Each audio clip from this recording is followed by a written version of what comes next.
boy, we have a problem in terms of the magnitude of the number of gunshot wound victims coming in.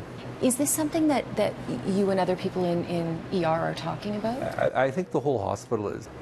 I'm standing in Sunnybrook Hospital's trauma bay. This is where a large percentage of gunshot victims are treated.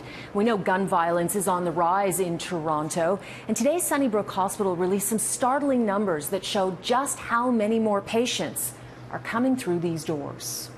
In a tweet this morning, Sunnybrook was blunt, saying, quote, "It's clear Toronto has a serious gun problem," and released these numbers to prove its point. In 2014, the hospital treated 64 gunshot victims. The number rose steadily, but last year there was a disturbing jump to 142 victims. That's more than double from 4 years prior. Among the victims treated at Sunnybrook last year were 3 people injured in the Danforth shooting. We see the police tape from shooting scenes, but we rarely see the victims after they are rushed to hospital. It's the staff here in rooms like this that see the devastation gun violence causes firsthand. Here at Sunnybrook, they use what's called the battlefield technique to try and stop patients from bleeding to death. 142 gunshot wound victims is a statistic, but I think it's important to remember each one has a story. Even if they live, it has profound effect on their lives, and this is where the most critical usually goes first if we have multiple casualties, and sometimes we do. Dr. Tien is a lead trauma surgeon at Sunnybrook. What is that like day after day?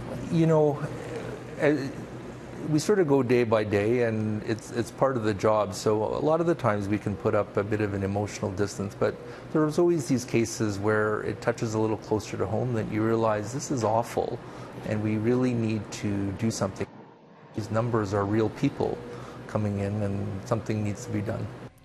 The hospital says it made a conscious decision to take this rare stand, inspired in part after the NRA told anti-gun doctors in the U.S. to, quote, "stay in their lane."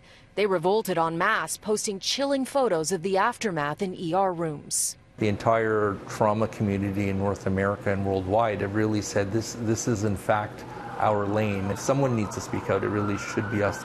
Last year, 236 people were either killed or injured by gun violence. Sunnybrook sees the largest percentage of those victims simply because geographically it's closest to much of the gun violence.